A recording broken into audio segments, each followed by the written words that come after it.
Episode number 2, Coach Keyton Crawford, all about the kids. I hope you enjoyed last week's debuting episode. Coach Kerry Keyton, East Lansing Trojans, 32 years of coaching high school football. The former Spartan, offensive lineman. He's iconic here in Greater Lansing. Keyton family goes with that. Anyway, our theme obviously is all about the kids with respect to coaching. And it's football centric, I will admit that. But we're going to focus today on Michigan State. We're here at the Grand Traverse Pie Company, Hagedorn and Grand River, here in the North Studios of Grand Traverse Pie Company, the Crawford Podcasting Studios at the Grand Traverse Pie Company. And let's talk about Michigan State. Okay, the bye week. Okay, probably a good thing. Let me ask you, as a former player, buys were kicking in the late 80s, right, when you were playing? Or no, there were no buys back then. That was later on. You didn't have the buys. So you had the routine of 11 straight at that time. 11 straight football game weeks for Kerry Keyton and the Spartans for 5 years. But what's happened, we don't need to go. We all talked about what Mel Tucker did was wrong, and yes, there's a lot of evaluation of where this program should go, where this university should go in terms of leadership. But let's keep it all about the kids, like we talked about. And what I wanted to do is I want to get your perspective, Kerry. I'm trying to envision. I know it's a long time ago you were a player, but what do you think it's like for those kids right now? There's 100+ kids in that program. You talk about living in uncertainty, and they're struggling. Although I give Michigan State a lot of credit in that 26-16 loss to Iowa Saturday night. I thought they played hard. Now, Iowa didn't have much of an offense, but I thought Michigan State's defense played hard. I just say I give them a lot of credit. There was more juice than I thought they would have. Sure, no, they played excellent. As far as I'm concerned, obviously we got to get some better quarterback play. Offensive line played well. A lot of clean pockets. Ran the ball well. Defense played exceptional.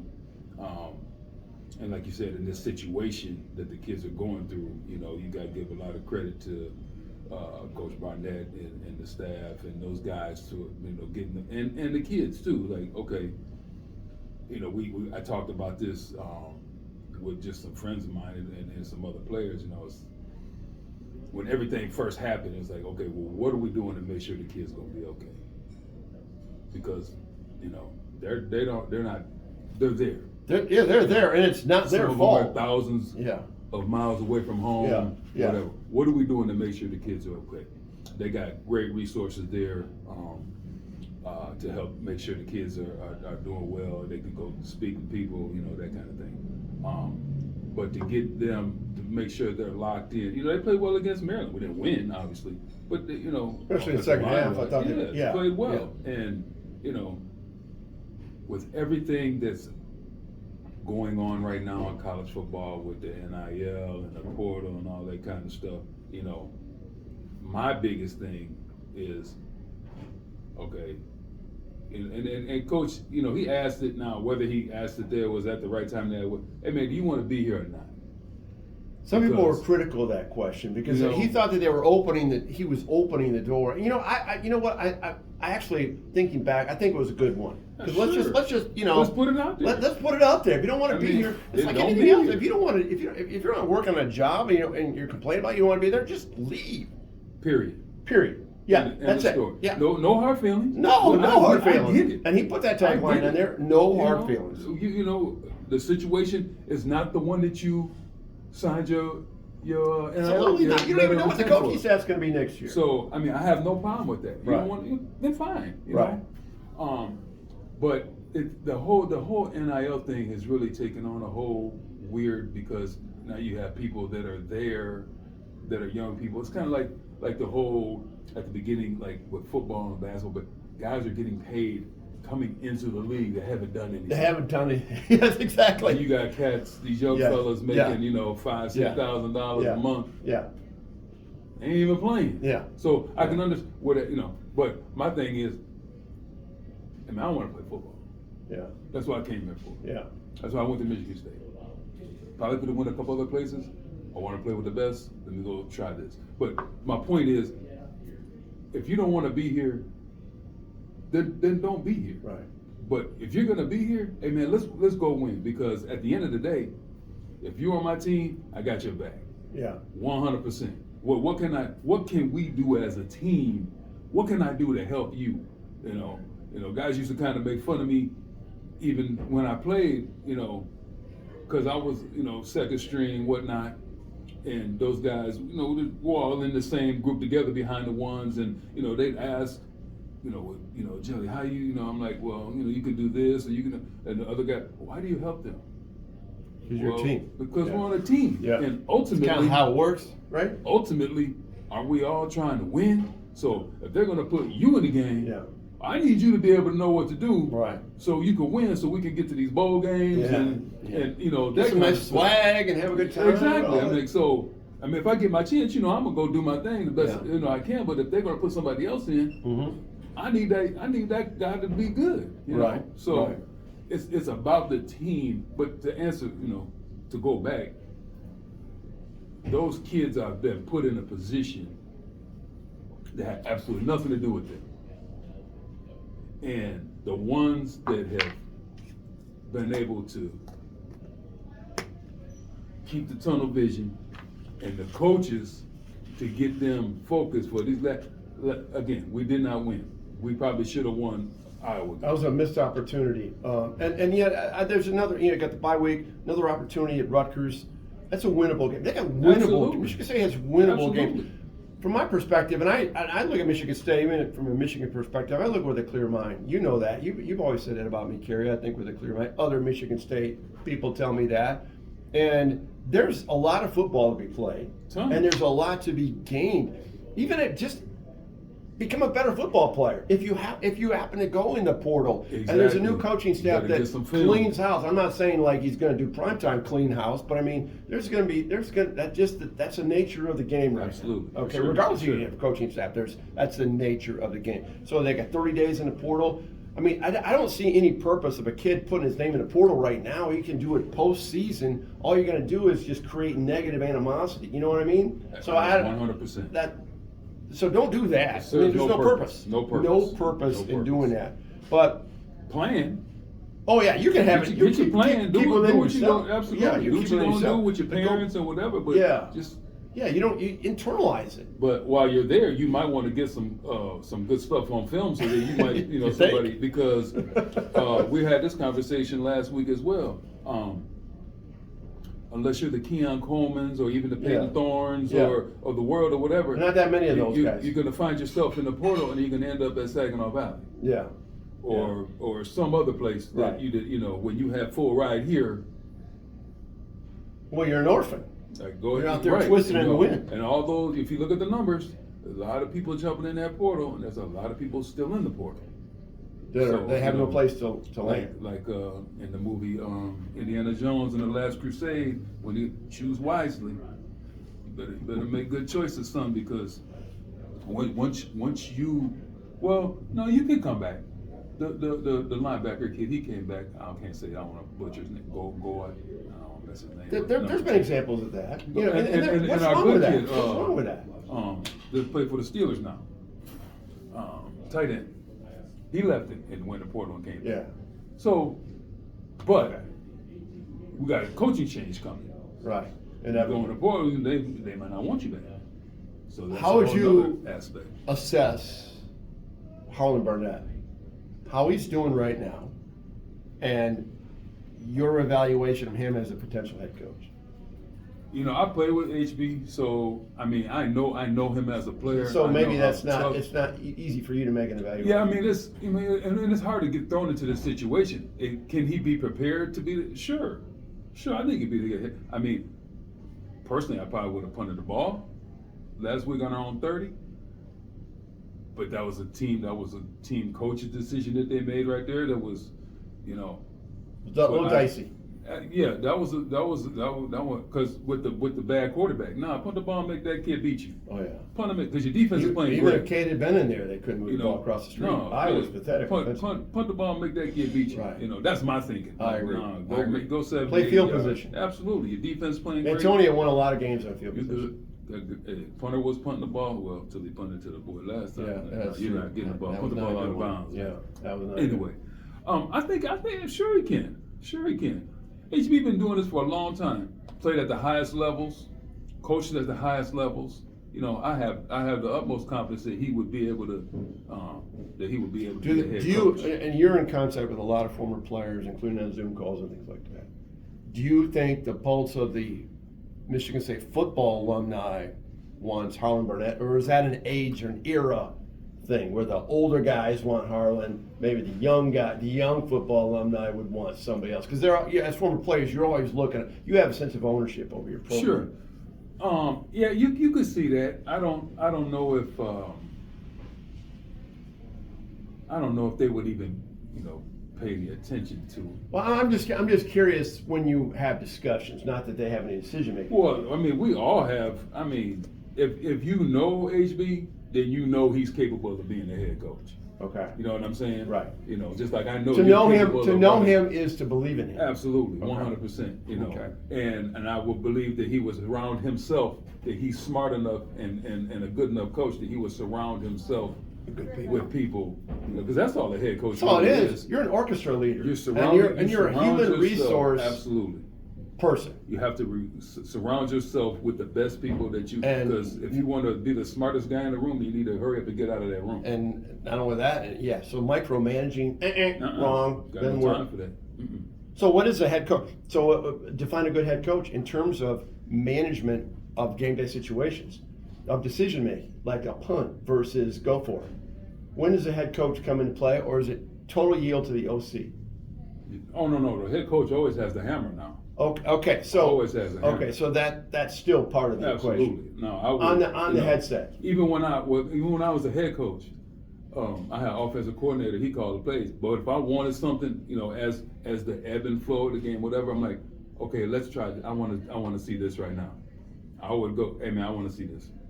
Okay. And we would run that right then, and invariably it always works. Okay, give me a scenario where there's a TV timeout, and you're trying to evaluate: do I punt? Do I go for it? Give us some sense of, for viewers out there, the dialogue on the headsets upstairs and down on the sidelines. OC. Well, I can almost, from that whole situation, coach. Right? That whole situation. We should have. I thought it was a first down on the third down draw play, run play. I thought they made it, but he was obviously short. They're talking, what play, do you want to go for it? Do you want to go for this? We're on 30. There's people up. They got them analysts and they got those other guys. But Harlan's making the ultimate decision. At the end of the day, absolutely, because he's the head coach. Yeah. Okay. So if you're gonna die, you better die making your own decisions. Would some people define that as micromanagement?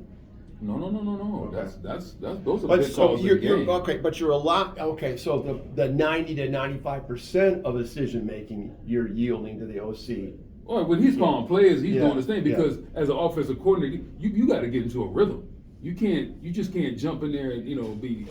That's because they get a rhythm to how the kids are playing, how the quarterback's playing, how the line's blocking, how the defense is. So they have to get into their own rhythm. Right. If you go stepping on toes and all the time and all that kind of stuff, that would never work. Same with defense too. Okay. But at the same time, like D'Antonio's a defensive guy. If he wants to see something, when he was coaching, I want to see this right now. This is going to happen. So it happens. So Tom Izzo, it's probably a loaded question, but Tom Izzo yesterday at Media Day, in typical Tom Izzo fashion, talked about that this Michigan State job is a plum job, and I really do. Absolutely, it is. I do think that is, but you think back to what the rumblings about Luke Fickell's wife didn't want him coming here because of, I don't know, it was a Nassar situation, and now other things. Sure. Okay. With a clear mind, as you always do. Evaluate the Michigan State job. Should Michigan State be able to get anybody they want, in your opinion? Well, I figure out how to say this. the market has been set. They're willing to pay somebody $10 million to Yeah. coach a football Yeah. team. So it's it's already there. been out there, you know. Now, whether those people, I mean, it was the thing that happened last week. Especially if they get that money back.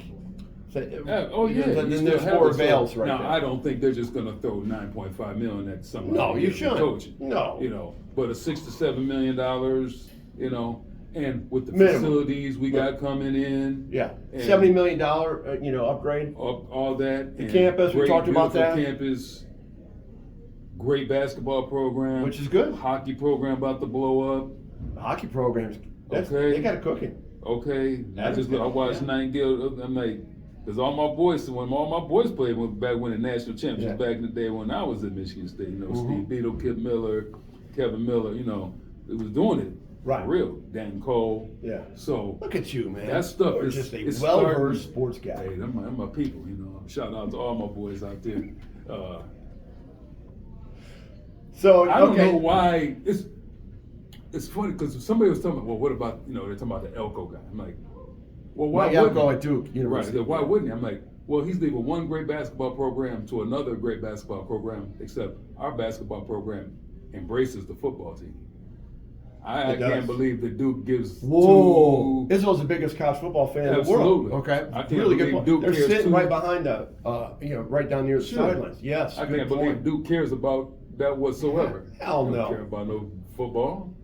No, Wait yeah. for Krzyzewskiville or whatever. But this is stupid. What Reese Davis on, and I didn't see Cubs game day last week. We bringing up with Mike Elko. They bringing him up there, talking about the Michigan State. I mean, come on. I mean, what Playing coach to is the going middle to? of the season. What kind of reaction? The guy's in the midst of Duke's best college football season. Ever. God knows Playing when. Notre Dame that day. Yeah, playing Notre Dame. You're on game day, and you're bringing that nonsense up. I wanna hear And that. Why is even a discussion who's going to be the Michigan State coach? Because you don't even know what the core of choices is going to be. What did we talk about before? It's all about the what? Kids, yeah. Well, it's all about the clicks and the likes. That's all they Oh, ask yeah. questions for. Yeah, that too. And and quite honestly, it's all about the kids. That's not fair to the Duke kids. Absolutely not. Not at all. I mean, this is crazy. This is You what know. irritates me from a media perspective. Why you're throwing that nuggets, Well, and then the every Urban time- Meyer thing. Yeah, and every Urban Meyer time, thing, every which- time Harbaugh to the NFL. Yeah, I'm like, yeah. these people. But the Urban Meyer thing came out this Yeah. week, and I had people, Michigan State people. Hey, what's school? I go, listen, oh, it was fake. It was fake. The Right? thing Bruce itself Feldman's was a pretty good was- source, and he cited it was fake. He went to Urban Meyer. Regardless of it, I don't think Michigan State, and this is not a fear of Urban Meyer. Urban Meyer would be the last person you want to coach, and he's got a dicey past. Absolutely, no question. Off the record on there. I mean, he does. He just does. From Florida to Ohio State Yeah. to everything. Yeah, for a lot of reasons. A lot of I've reasons. witnessed it personally. Okay, so my point is, you wouldn't want Urban Meyer, would you? I would. What if you I learn? would- What if? Hey, Kerry, Urban Meyer. I just saw it. He's going to be the head football coach. Would that excite you, or would it piss you off? The football coach Urban Meyer would excite me. Everything else would scare me. I know, but you got the whole package together. You got to give me an answer. I would rather not. Would you be disappointed? I would be disappointed personally, Good. because it would just be one more thing that the negative that the detractors could lump on and just keep beating Michigan State down. Yeah. Over and over. That's so Michigan He had State. he had a abuser on his staff and didn't do Yeah. anything about Yeah. it. Yeah. He Oh, yeah. had How about that? blah Yeah. blah blah. You can go on and Florida, on. I'm like, no, we don't need we don't need that, right now. I'm not even asking you to. We're not going to throw names out there, okay? But describe to our viewers out here on our podcast the ideal coach that Michigan State needs right now. Is it an offensive-minded coach? Is it a young coach? Is it an NIL expert? Is it a recruit net guy who's out there pounding Kirby Smart, texting recruits every 5 seconds and landing 5 stars? What is it that you would like over here on Shaw Lane for Michigan State football? He's thinking hard. All of those things, if possible. Yeah, this. We need all of those things because. But what's the in biggest this priority of that? Is it just having some guy who's squeaky clean? Or is there not Nobody's such thing? squeaky clean. That's nobody. Right, that doesn't exist? Them glass houses. Let's listen. Okay. Everybody okay. got some skeletons. You're being honest. Then. Everybody got skeletons. Okay, so don't But some might have more skeletons. Absolutely. Go ahead and run for political office. See what happens. Yeah. They're gonna go digging and Do find the skeleton everything, search. Yeah. So that But I mean, 9 style. times out of 10 did they do the or things right. Style. I want a winner. Okay. I want to win. Somebody that has shown that they can take. Head coaching experience required, or just a hot shot coordinator? Either side of the ball. That's where it gets tricky, because unless we talk about this all the time. Unless you had the keys to the bus, ain't so easy. You talk You know with how the to kids. drive a bus now, don't you? Absolutely. We talk like kids all the time, because you go get kids, in the background, so I go blah blah blah blah blah. Then hey, go ahead, man. Here's your shot. Yeah. Yeah. Whimper right down. So being in charge is one is overrated thing. But at the same time, if you do not have, that wherewithal to be able to control and understand and do it, it's gonna be troubles, because there's so many things that go on other than coaching. And at that level, it just, a bazillion times higher than high school, because like you said, NIL, donors, all the ancillary stuff, that's my biggest thing that's troubling right now, is all the other people that are having to scramble now because of what has happened. Oh yeah, there's a lot of infrastructure. Coaches, oh yeah, I got 35, 50 member staffs. Now we got to go figure out. I got to do something. I know. That's what really just makes me, because that's an 8-year 10-year contract. Yeah. Hey, let's go get these kids. Yeah. Let's get the best. We got the coach here. Now that's all. Now I gotta go find a new job maybe, or I gotta do this, or I might have to uproot my kids and move and go do this. All that stuff because of what one situation. That's what's frustrating. But to your question, I mean, it's so much different than, like say George. George came in, he had the Pittsburgh Steelers, Super Bowl, blah, blah, blah. Yeah. Who wouldn't want to go play for him? Yeah. You know what I'm saying? Hard nosed. So he had all that. Now we're going to, Inner city Detroit guy. Here we go. Yeah. And then you had Saban, protege, saying, hey, we're going to hit you. But he had a little bit more, he did a little more street cred because he'd been around. You had D'Antoni with a chip on his shoulder. People. Yeah. But that's how we've always won at Michigan State. Everybody made a big deal about that. D'Antonio, he only did the same thing that George did. Go on, get the 2 or 3 stars with kids that had attitudes, coach the heck out of them, and we played great defense, and we ran the football. That's what D'Antonio did. Yeah. I got one last question before our podcast here. Coach Keyton and Crawford on the Crawford Podcasting Network. The question is this. So Tom Izzo, to keep referring back to him, but I hang on every word he says. When you're good, you're good. He goes, we're a blue-collar university, okay? Mm-hmm. What does that mean? Does that mean that only blue-collar people are he takes a shot at white people. Not white people, but white-collar workers. I mean, what does that mean? What do you mean by it? Everybody works. I mean, other people work hard. What does that mean? Blue-collar worker. To me, blue-collar is you get up, you get dressed, you pack your lunch in your lunchbox. Now you sound like George Burles. And you go to work. White collar, they order and I'll have it in. We're blue collar people here. But white collar people worked hard to be able to pay for that lunch. Sure, they did. Right? You're right. But when I cross a white line, I think I need a blue collar worker with me. So when I call my friends, I'm gonna go out here. I was a white collar. I was a student tie guy in my corporate days. So that's fine. I trust you. But okay. You're a Quaker though, so it's different. Okay, so I get a pass on being a Quaker. We're different. Okay. And we're still different on the east side. Okay. There you go. So I had to, northeast side. Yeah. Well, no, I was east side. I was down in Kipping. I was in your hood there. Creep down a little. Yeah. Okay. So he's Kerry Keyton. I'm Tom Crawford. Coach Keyton and Crawford on the Crawford Podcasting Network. I hope you enjoyed the podcast.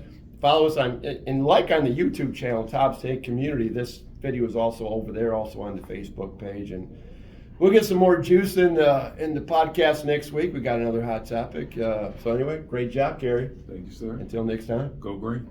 Go blue.